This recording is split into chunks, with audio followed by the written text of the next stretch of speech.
श्री गोविंद सिंह दोतासरा जी, श्री भूपेश बघेल जी, श्री चरणजीत सिंह चन्नी जी, श्री अजय माकन जी, CWC के वरिष्ठ नेतागण, प्रदेश कांग्रेस कमेटियों के अध्यक्षगण, CLP के सारे नेता, AICC के पदाधिकारी, सभी यूथ कांग्रेस, महिला कांग्रेस, सभी फ्रंटल्स के पदाधिकारी, आप सबको इस सभा में बहुत बहुत स्वागत और मेरा नमस्कार।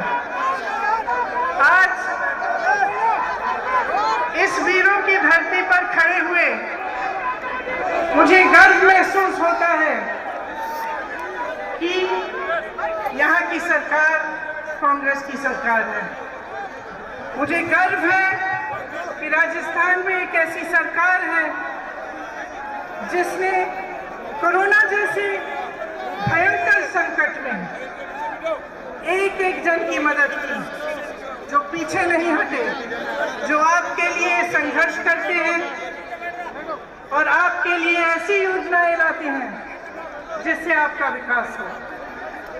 लेकिन ये जानते हुए कि इस प्रदेश में हमारी सरकार है, मुझे ये भी मालूम है कि प्रदेश और देश की जनता आज बहुत संकट में है।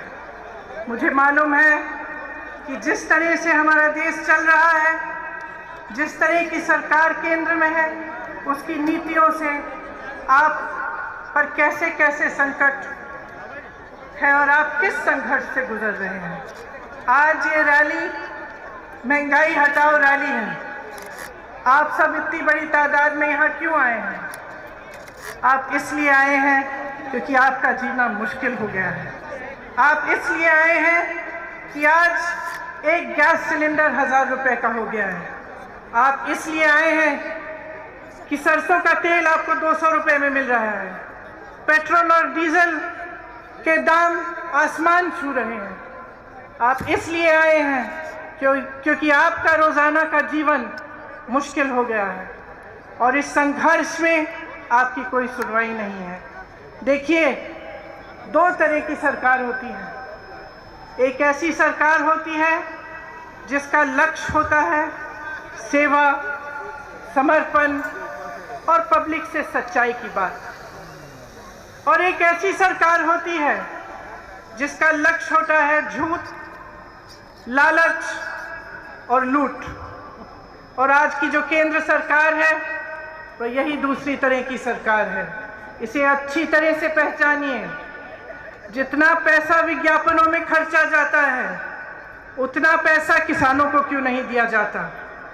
मुझे पता चला कुछ दिनों पहले कि जिस प्रदेश में मैं काम करती हूँ, उत्तर प्रदेश में, उस प्रदेश में सरकार हजारों करोड़ रुपए सिर्फ विज्ञापनों पे खर्च कर रही है। लेकिन वही सरकार किसान को खाद दिलवा नहीं पा रही है। उसी सरकार में एक गांव है जहां मैं 4 ऐसे परिवारों से मिली जिनके मुखिया खाद की लाइन में खड़े खड़े गुजर गए, क्योंकि 2-3 दिनों से खाद वितरण की लाइन में खड़े थे और उनको खाद नहीं मिला। घर नहीं गए, डर था लाइन छोड़ दूंगा तो खाद नहीं मिलेगी, वहीं पे गिर पड़े। मैं ऐसे परिवार से मिलके आई हूं जिनके पति, जिनके सदस्य कुछ ले गए हैं इसी सरकार के मंत्री के बेटे की जीप के पहियों के तले। मैं उनकी विधवाओं से मिली हूं, उनकी बेटियों से मिली हूं, और मैं जानती हूं उनके मुंह से उन्होंने मुझे बोला कि हमें न्याय चाहिए, लेकिन इस सरकार से हमें न्याय कभी नहीं मिल सकता, कभी नहीं मिल सकता न्याय, क्योंकि इसी सरकार का मंत्री अभी भी हमारे प्रधानमंत्री के साथ मंच पे खड़ा रहता है, जिसके बेटे ने हमारे पति को कुचला, जिसके बेटे ने हमारे बेटे को कुचला। तो जो सरकार केंद्र में है वो निश्चित है कि जनता की भलाई नहीं चाहती, आपके लिए काम नहीं कर रही है। किसके लिए काम कर रही है? स्पष्ट है, पूरी दुनिया देख रही है, पूरा देश देख रहा है कि ये सरकार सिर्फ कुछ गिने चुने उद्योगपतियों के लिए काम कर रही है। कल मैं गोवा में थी। गोवा में एक अनोखी समस्या है, आप चौंक जाएंगे सुनकर, कि एक उद्योगपति के कोयले के लिए ऐसी सुविधाएं बनाई जा रही हैं जो गोवा की जनता को चाहिए ही नहीं। वहां गई, मुझे बताया गया बड़ी बड़ी सड़क बन रही है, किस लिए? उनके यातायात के लिए नहीं, जनता के लिए नहीं, एक उद्योगपति के कोयले को इधर से उधर ले जाने के लिए। जब किसान आंदोलन कर रहे थे, महीनों से बैठे हुए थे दिल्ली के बॉर्डर पे, तो हमारे पर्यटक प्रधानमंत्री अपने घर से निकलकर 10-20 किलोमीटर दूर जहां लाखों किसान बैठे थे वहां नहीं जा पाए। पूरा साल निकल गया, वहां नहीं जा पाए। दुनिया भर में भ्रमण किया, अमेरिका गए, चाइना गए, तमाम देशों में गए, लेकिन अपने दुखी किसानों से बात करने नहीं जा पाए।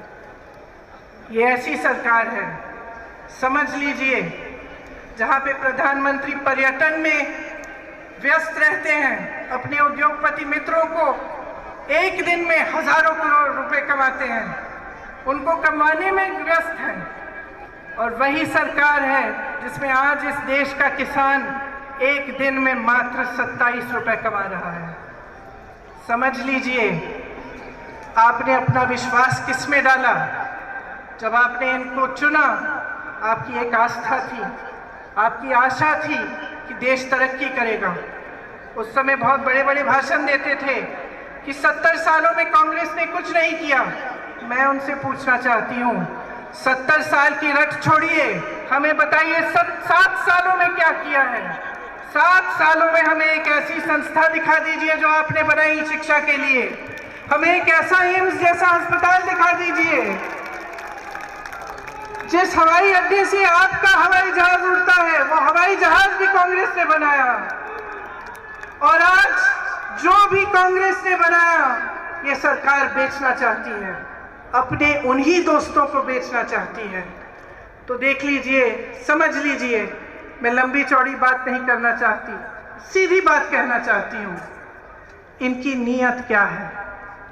राजस्थान में एक ऐसी सरकार है जिसकी नीयत सही है, इसीलिए कोरोना आता है, आपकी मदद होती है, आपको मुफ्त इलाज, 5 लाख रुपए का मुफ्त इलाज मिलता है, 1 लाख रोजगार मिलते हैं, क्योंकि सरकार की नीयत सही है। केंद्र में जो सरकार है, जो उनके नेता हैं, जब भी मंच पर आकर आपके सामने बात करते हैं, सच्चाई नहीं करते, सच्चाई नहीं कहते, सिर्फ आपको गुमराह करते हैं। और इसमें मेरी आपसे बहुत बड़ी शिकायत है कि जब जब चुनाव आता है तो आप जवाबदेही नहीं मांगते।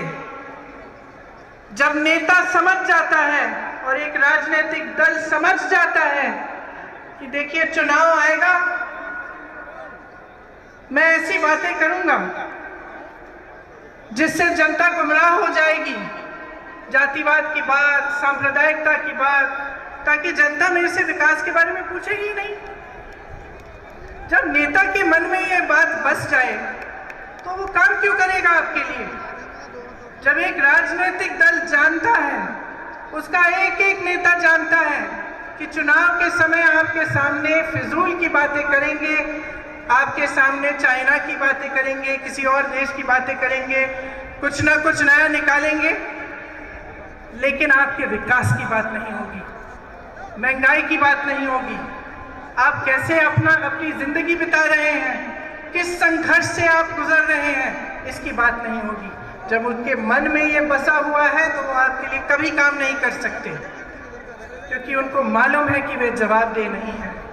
मैं सिर्फ आपसे एक चीज मांगूंगी कि आप जागरूक बने और इस भाजपा की सरकार को जवाबदेह बनाएं।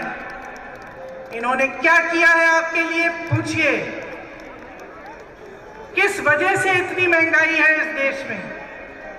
जब प्रधानमंत्री जी के पास 8,000 करोड़ रुपए है अपना हवाई जहाज खरीदने के लिए, तो किसानों का बकाया क्यों नहीं देते? जब किसान को खाद की जरूरत है तो उसका दाम कम क्यों नहीं करते, उसका दाम बार बार बढ़ क्यों रहा है?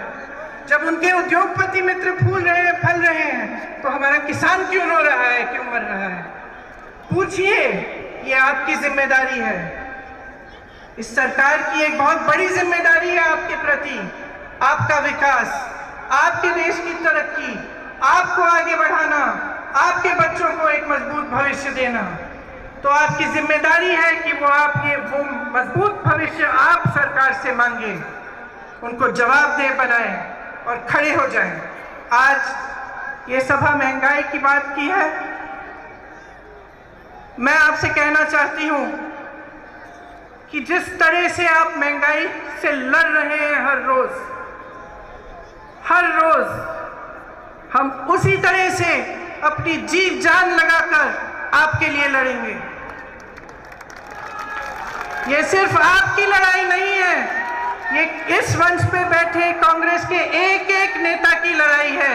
ये मेरी लड़ाई है, ये मेरे भाई राहुल गांधी की लड़ाई है, ये सोनिया जी की लड़ाई है, ये अशोक गहलोत जी की लड़ाई है, और तमाम यहाँ बैठे नेता आपके लिए लड़ेंगे। इस देश से महंगाई हटानी है और इस प्रयास में आप सबको हमारे साथ लड़ना पड़ेगा। एक बार जोर से बोलिए, महंगाई को, और जोर से बोलिए, महंगाई को, महंगाई को। और इस प्रयास में हम बिल्कुल पीछे नहीं हटेंगे, हम आपके साथ हैं, आपकी लड़ाई हम लड़ते रहेंगे। धन्यवाद, जय हिंद।